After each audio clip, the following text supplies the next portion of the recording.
La novela costumbrista o de costumbres es un género literario, cuyo fin es retratar y describir las costumbres y tipos de un país, región y o pueblos.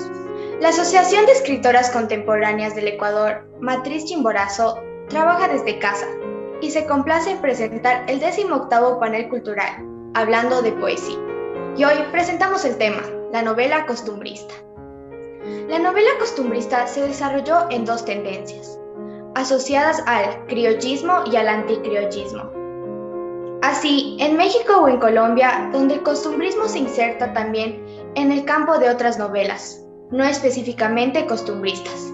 Por ejemplo, es notorio el peso que elementos de esta naturaleza tienen en una novela sentimental, como María, de Jorge Isaacs. Realmente es un gusto saludar a nuestra audiencia, que todas las semanas nos acompañan para hablar del desarrollo del arte literario. Saludo a nuestros panelistas, la escritora Susana Costales Terán, quien nos hablará del concepto, la escritora Elsie Cabrera, de las características, y la escritora Lucía Costales, de los subgéneros de la novela realista.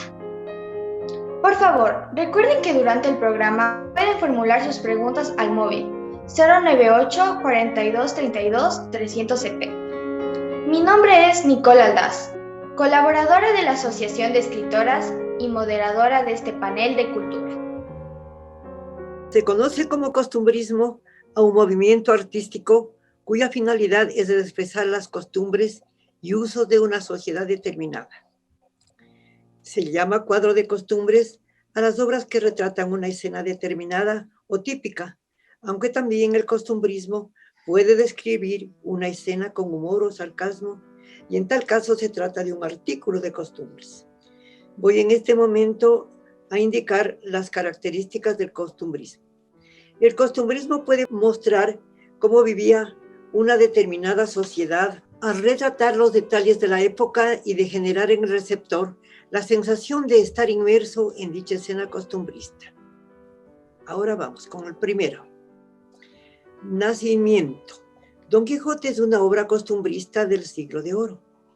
La corriente nació originalmente en España en la década de 1820 de la mano de Mariano José de Larra. Aunque nació en época del auge del romanticismo, se empezó a distanciar de este movimiento, ya que el costumbrismo tentaba expresar la realidad de manera objetiva. Del movimiento costumbrista derivaron el realismo y el naturalismo en el último tercio del siglo XIX. 2. Expresión. Su característica principal es la expresión de amor y agrado hacia las costumbres presentes de una sociedad determinada, además de la transmisión de hábitos y detalles de la sociedad representada. 3. Un momento de transición. La literatura costumbrista representa la transición por una búsqueda de la propia identidad de la sociedad, describiendo la transición entre la colonia y la independencia de la misma. 4. La sátira y el humor. El costumbrismo puede manifestar un tono humorístico o satírico. Además de expresar usos y costumbres con un tono amoroso y con cariño hacia la sociedad que describe, puede manifestar un tono humorístico o satírico o burlesco. 5. Medios preferidos. Este movimiento se manifestó especialmente en la pintura y en artículos de costumbres, aunque también existieron expresiones en el teatro y en el periodismo. 6. Críticas. El costumbrismo criticó las costumbres sociales y los vicios de la sociedad. Con humor elaboró una crítica encubierta a los viejos y ciertas costumbres de la sociedad. Por otra parte, el costumbrismo buscó mostrar aquellas tradiciones olvidadas. 7. Falta de análisis. El costumbrismo presenta los hechos sin interpretarlos o analizarlos. Una de las características principales del costumbrismo es la presentación de los hechos o acontecimientos sin interpretarlos o analizarlos. Si los analizara, se estaría convirtiendo en un realismo literario con el que comparte sus inicios. 8. La novela costumbrista.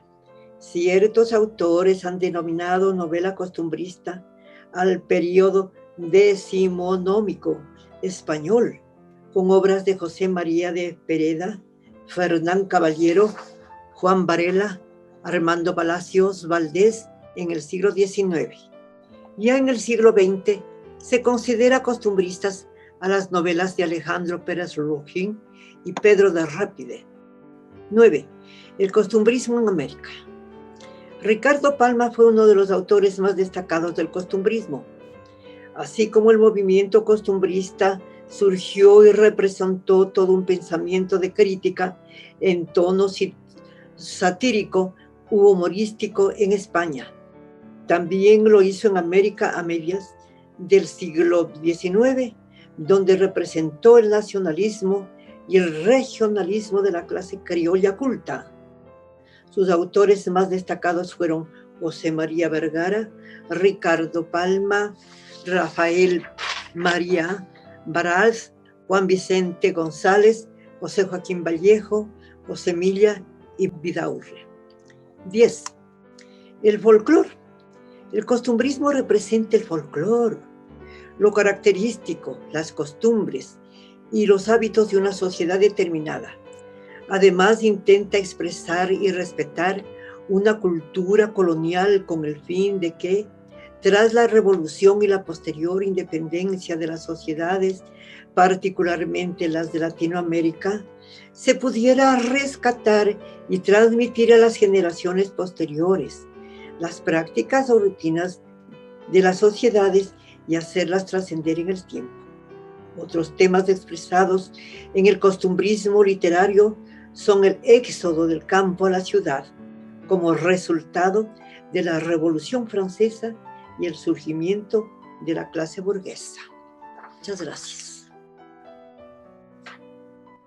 Muchas gracias, compañeras panelistas, por compartir estos espacios culturales semana a semana. Voy a hablar acerca del costumbrismo literario en España. Una de las características del arte español, especialmente en su literatura, es su tendencia al realismo, que empieza a perfilarse ya incluso en el primer texto escrito conservado de su literatura narrativa, el Cantar del Mío Cid, y se prolonga a través del elemento popular que interpreta el libro del buen amor, la Celestina, el Lazarillo o el mismo Don Quijote. Como uno de los elementos que constituyen este complejo rasgo, el costumbrismo empieza a desarrollarse en España, sobre todo en el siglo XVII, a causa de las directrices popularizantes que vienen desde el Concilio de Trento y la Contrarreforma y el cierre de fronteras culturales decretado por Felipe II. Vemos así a pintores como Caravaggio tomar como modelos a personas y ambientes populares nada presuntuosos que permiten al pueblo identificarse con un tipo de religiosidad más cercana. Vemos tipos populares en cuadros de Diego Velázquez y Bartolomé Esteban Murillo, y el costumbrismo se convierte en uno de los elementos que forman géneros literarios satíricos como la novela picaresca y cómicos como el entremés. Se considera, por lo general, que Sor Juan de Zavaleta, Francisco Santos, Antonio Liñán y Verdugo y Bautista Remiro de Navarra, los primeros escritores barrocos costumbristas que se especializaron en este tipo de temas. El entremés se transforma en sainete en el siglo XVIII, con autores tan importantes como Ramón de la Cruz. Especializado en un cierto madrileñismo, y Juan Ignacio González del Castillo, quien reproduce tipos y costumbres gaditanas. En el 700, algunos pintores empiezan a fijarse en costumbres y tipos populares a través de modas como el magismo.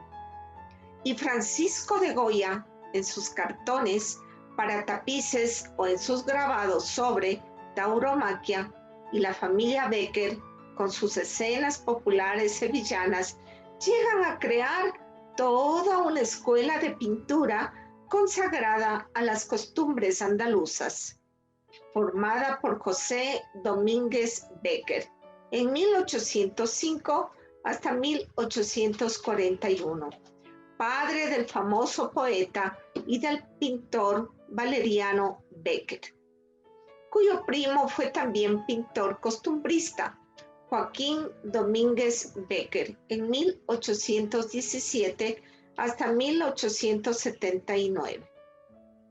Por otra parte, en los ambientes culturales se contraponía al cosmopolitismo y al afrancesamiento de la Ilustración el casticismo, una tendencia a fijar un patrón nacional, natural y popular para el estilo literario con fundamento en la tradición autóctona. En el siglo XIX, ese elemento adquiere independencia por medio del elemento subjetivo que impregna el romanticismo, haciendo que se renueve el interés por la identidad colectiva, por el medio del nacionalismo y el regionalismo, plasmándose en géneros a propósito como el artículo o cuadro de costumbres, cultivado en la prensa, luego recogido en colecciones individuales o colectivas, y la novela de costumbres. Pero también en el teatro, a través del género chico, aparece como elemento no despreciable en las novelas del realismo Fernán Caballero, José María de Pereda, Benito Pérez Galdós, Emilia Pardo Bazán y Juan Valera. En el naturalismo destaca por sus novelas de ambientación valenciana Vicente Blasco Ibáñez, quien halla correlato en las vistosas y deslumbrantes pinturas valencianas de Joaquín Sorolla. Otro género literario, el libro de viajes, cultivado tanto por autores nacionales como extranjeros. Es también hijo de la curiosidad que siente la época por todo lo relacionado con las costumbres pintorescas. El costumbrismo invade la zarzuela decimonónica y un cierto tipo de teatro por horas heredero del entremés. Costumbrismo literario en Hispanoamérica. La novela costumbrista se desarrolló en dos tendencias asociadas al criollismo y al anticriollismo. Así, en México e en Colombia, donde el costumbrismo se inserta también en el campo de otras novelas, no específicamente costumbristas. Por ejemplo, es notorio el peso que elementos de esta naturaleza tienen en una novela sentimental como María de Jorge Isaac. Por su parte, el artículo de costumbres, muy popular y de amplia difusión, recrea cuadros de costumbres de acendrado localismo en sus tipos y lenguas. Énfasis en el enfoque de lo pintoresco, ocasionalmente contenedor de una sátira y crítica social con intención de reforma, y otras veces reproducción casi fotográfica de la realidad, con escenas a veces muy crudas y vocabulario rudo y hasta grosero. Resultaba común que la obra costumbrista americana, en su afán de reflejar de la manera más fiel posible una realidad, abundara en localismos. Debo señalar a los escritores costumbristas ecuatorianos. Luis Alfredo Martínez Holguín, quien nació en la ciudad de Ambato el 23 de junio y murió el 26 de noviembre de 1909. Escritor, pintor, político, narrador ecuatoriano, comprometido con los románticos del siglo XIX. José de la Cuadra nació en la ciudad de Guayaquil en 1903 y falleció en 1941. Doctor en leyes, fundó la Universidad Popular Guayaquileña, representó al Ecuador en misiones consulares en Argentina y Uruguay, miembro del Grupo de Guayaquil, una de las principales agrupaciones literarias del Ecuador de los años de 1930 y 1940. Jorge Icaza Coronel nació en 1906 y murió en 1978. Escritor, novelista y director teatral. En 1934 fue publicada su más célebre novela, Huasipungo, que lo llevaría a ser el escritor ecuatoriano más leído de la historia republicana. Alfredo Pareja Díez-Canseco nació en 1908 y falleció en 1993. Fue un novelista, ensayista, periodista, historiador y diplomático, considerado como uno de los mejores y más emblemáticos renovadores de la novela latinoamericana del siglo XX. Formó parte del Grupo de Guayaquil.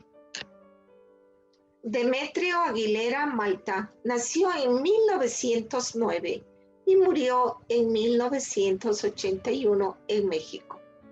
Fue escritor, cineasta, pintor y diplomático. Su obra literaria se basa en la realidad social y deja una muestra valiosa de su cultura. Joaquín Gallegos Lara nació en 1911 y falleció en 1947. Fue un novelista y ensayista ecuatoriano.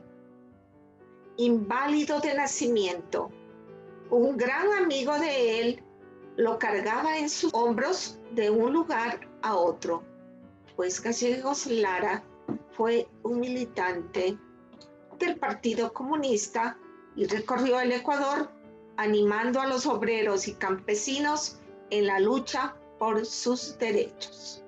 Enrique Gil Gilbert nació en Guayaquil en 1912 y falleció en 1973. Novelista ecuatoriano, formó parte de uno de los más reconocidos grupos literarios en el Ecuador, siendo el más joven del llamado Grupo de Guayaquil. Nelson Estupiñán Vaz nació en Esmeraldas en 1912 y murió en Estados Unidos en 2002. Narrador, poeta, ensayista, diplomático y periodista ecuatoriano, caracterizado por retratar la vida de la población afroecuatoriana. Eliezer Cárdenas Espinosa, novelista nacido en 1950. Entró de reportero al diario El Tiempo. En 1977 comenzó a escribir sobre el bandolerismo de Nahum Briones, Polvo y Ceniza, la cual envió al concurso de novelas de la Casa de la Cultura y ganó el primer premio. Gracias. Un abrazo fraterno a las dilectas escritoras que me acompañan en este importante panel de cultura hablando de poesía. Y mi gratitud infinita a todas las personas que están con nosotros desde diferentes dispositivos electrónicos. El costumbrismo literario es una manifestación que tuvo un movimiento artístico conocido como costumbrismo en la literatura a partir del siglo XIX y refleja los usos y costumbres sociales. En muchas ocasiones, sin analizarlos ni interpretarlos críticamente. Actitud esta que incumbe más al llamado realismo literario.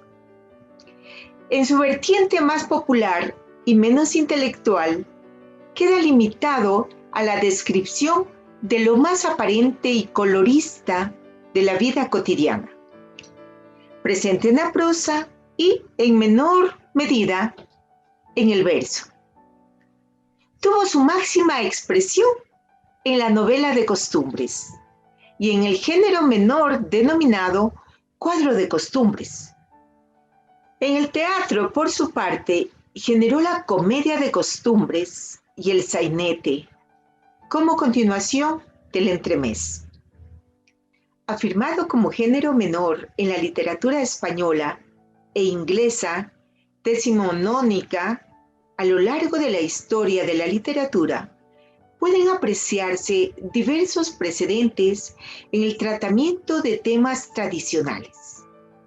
Su importancia en el contexto del siglo XIX se ha querido explicar como reacción de la burguesía tras el estallido romántico o incluso dentro de él, ante la posible pérdida de las tradiciones y folclore, arrollados por la revolución industrial.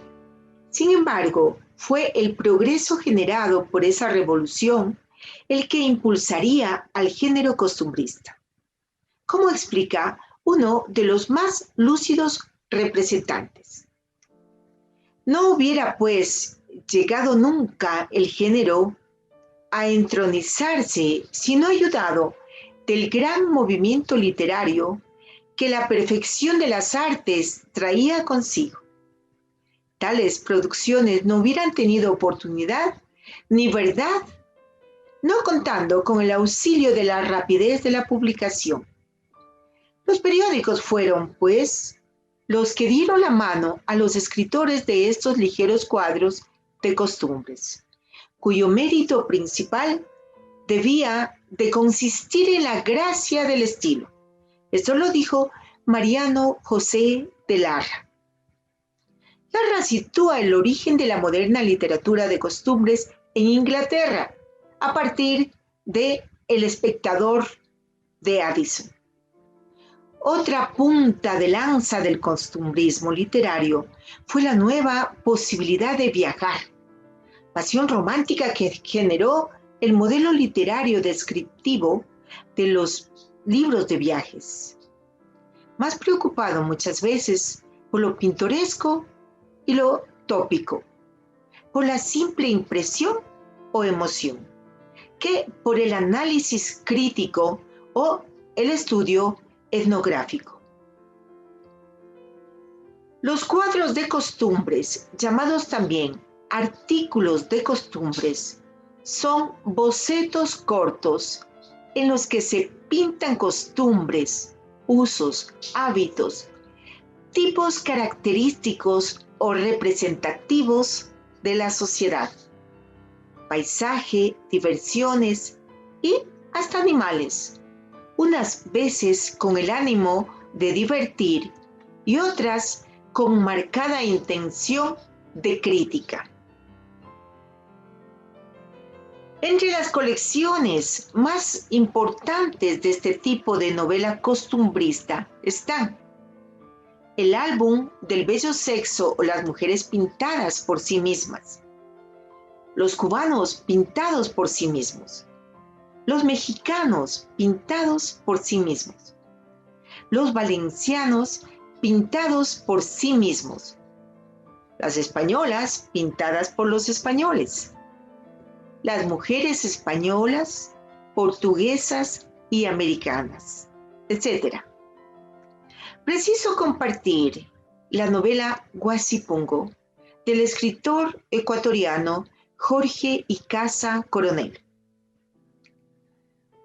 La historia transcurre en el Ecuador en la primera mitad del siglo XX, siendo sus personajes principales los indígenas de los Guasipungos.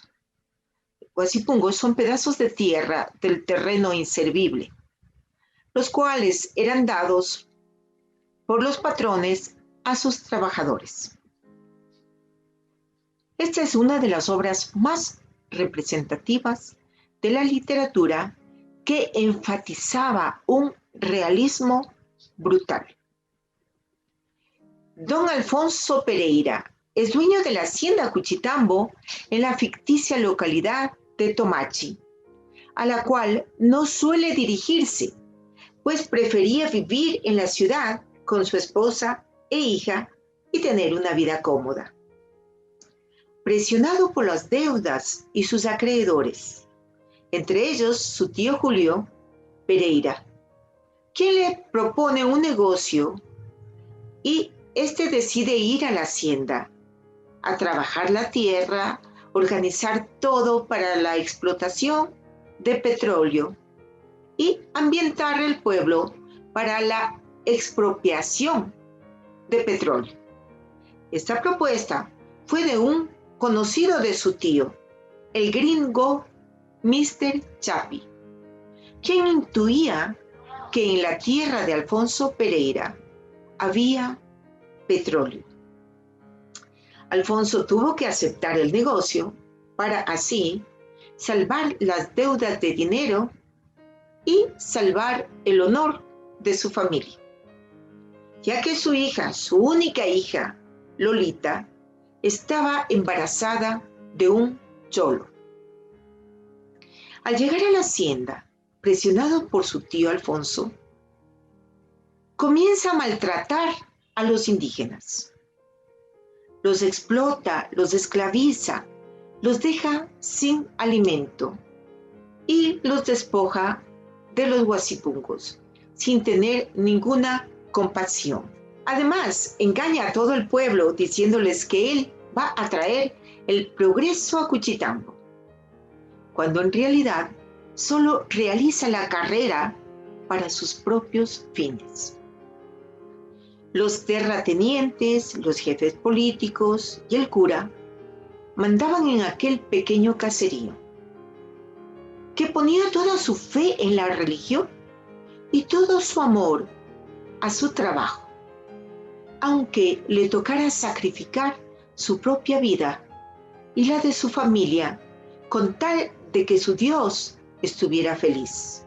Ellos ponían todo de su parte para cumplir los deseos de su amo, el cual más adelante los traiciona. El señor Alfonsito, como lo llamaban ellos, les mandó a construir una carretera para comunicarse con la civilización y poder hacer comercio. El proyecto comenzó a tomar forma, pero el terrateniente estaba desesperado por terminar esta obra rápido, para lo cual tomó una técnica de construcción que comenzaría a cobrar vidas indígenas. Empezó a entretener al pueblo con aguardiente y peleas de gallos. Ya finalizada la obra, Alfonso Pereira viaja a Quito, pero su tío Julio lo manda de vuelta para que adelante el proyecto de los estadounidenses a los que vendería el terreno. En el pueblo las hambrunas comenzaron a matar a los indígenas que estaban desesperados, llegando hasta el punto de tener que robar a los demás para poder subsistir. Las condiciones en las que vivían aquellos sujetos eran deplorables e inhumanas. Los niños como único juguete Usaban su excremento y sus orines para hacer una masa y así entretenerse, mientras sus madres eran sometidas a diferentes trabajos y mientras sus taitas eran sometidos a duras jornadas de trabajo forzado, y el que se resistiera era castigado y aniquilado por los altos mandos. Andrés Chiliquinga, uno de los personajes principales, en un descuido se cortó el pie con el hacha. Le ponían provisionalmente telarañas y vendas, pero como éste empezaba a podrirse, lo llevaron donde el curandero, quien chupó la infección del pie junto con sus gusanos, hasta que Andrés se desmayó. Luego el brujo preparó una olla de barro con agua y hierbas, las cuales ponía al fuego y después procedía a meter el pie del herido en ella, procedimiento que repitió todos los días hasta que el hongo se curó casi totalmente. Pero lo que es inaudito es que los terratenientes lo obligaron a trabajar aunque estuviera enfermo, cambiando de labor hasta que pudiera regresar a su antiguo trabajo. El cura cobraba sumas de dinero muy fuertes para celebrar misas y para los entierros. Engañaba a los indios diciéndoles que si no pagaban sus seres queridos, irían al infierno. Era tal el estado en el que estaba Tomachi que a Andrés y a varios indios les tocó desenterrar un buey que Alfonso había mandado a sepultar. El cuerpo ya estaba putrefacto, pero el hambre de aquellos indígenas, con sus guaguas llorando, lo pudo todo. Al llevar la mortecina al Guasipungo, la asaron, pero a la Kunshi, esposa de Andrés, le cayó mal y murió. Andrés tuvo que robar una vaca para pagar el entierro de su esposa, vendiendo aquella vaca en Sangolquí, pero corrió con tanta mala suerte que le atraparon y lo sometieron a fuertes torturas, para que el pueblo tomara escarmiento y no hiciera esto nunca. El tiempo pasaba en esta población y el cura explotaba a los longos. Él era el único que tenía buses para comunicarse con los pueblos vecinos. Cobraba grandes sumas de dinero por el transporte de mercancía o de indios. El cura y el terrateniente eran una sola voz. Lo que ellos dijeran era sagrado y tenía que ser respetado. El que no lo hiciera tendría que pagar con su propia vida. Cuando el pueblo perdía toda la esperanza de una buena comida, empezaron a correr los rumores de que por fin iban a llegar los estadounidenses, quienes los salvarían. Los longos se prepararon con banderas, barrieron sus calles y se bañaron para recibir a quienes serían su salvación. Pero apenas empezaron a pasar los carros de los estadounidenses, se dieron cuenta de que estos, por el contrario, los acabarían. Y así fue.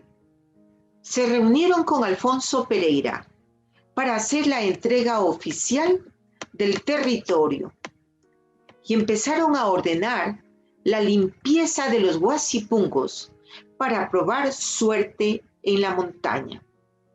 Y así se reunieron con Alfonso Pereira para hacer la entrega del territorio.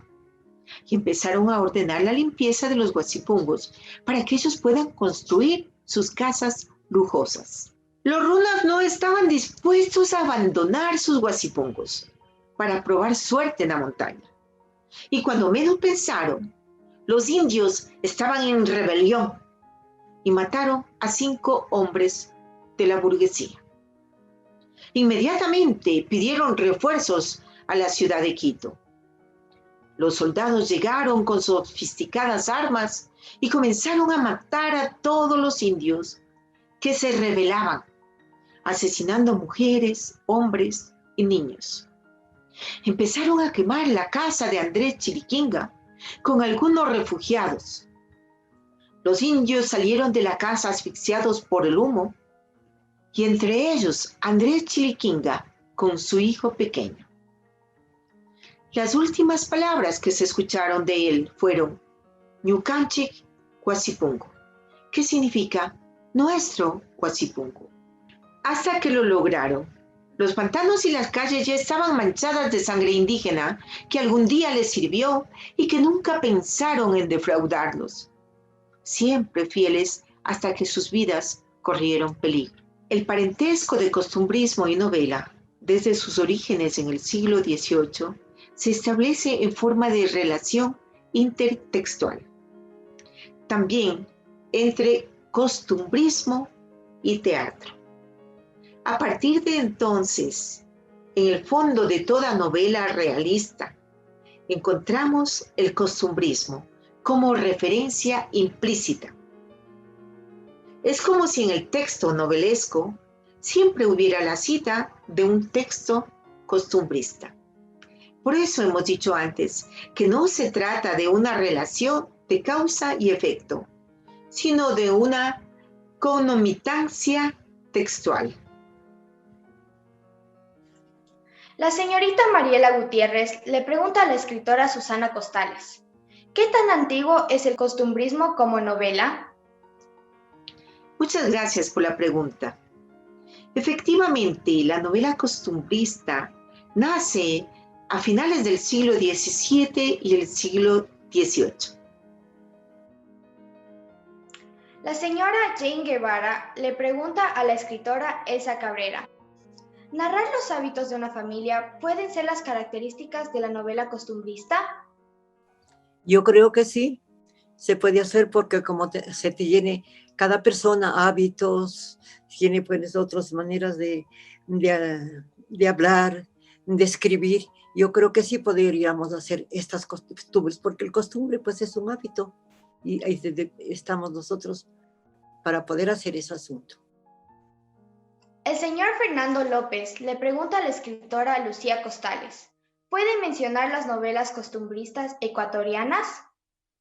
Entre las novelas ecuatorianas costumbristas más sobresalientes constan las siguientes: Huasipungo de Jorge Icaza, Sangurima de José de la Cuadra, Polvo y Ceniza de Eliezer Cárdenas, A la Costa de Luis Alfredo Martínez, entre otras. Muchísimas gracias. Gratitud a las escritoras participantes de este panel cultural y mis sinceras felicitaciones por su brillante exposición. Gracias a todas las personas que nos acompañan y se interesan en nuestros paneles culturales. Les invito a participar en el panel número 19 con el tema La narconovela, el próximo miércoles a partir de las 7 de la noche. En estos momentos delicados para el universo, les pido que nos quedemos en casa, porque si usted se cuida, cuida a su familia. Un abrazo fraterno, buenas tardes.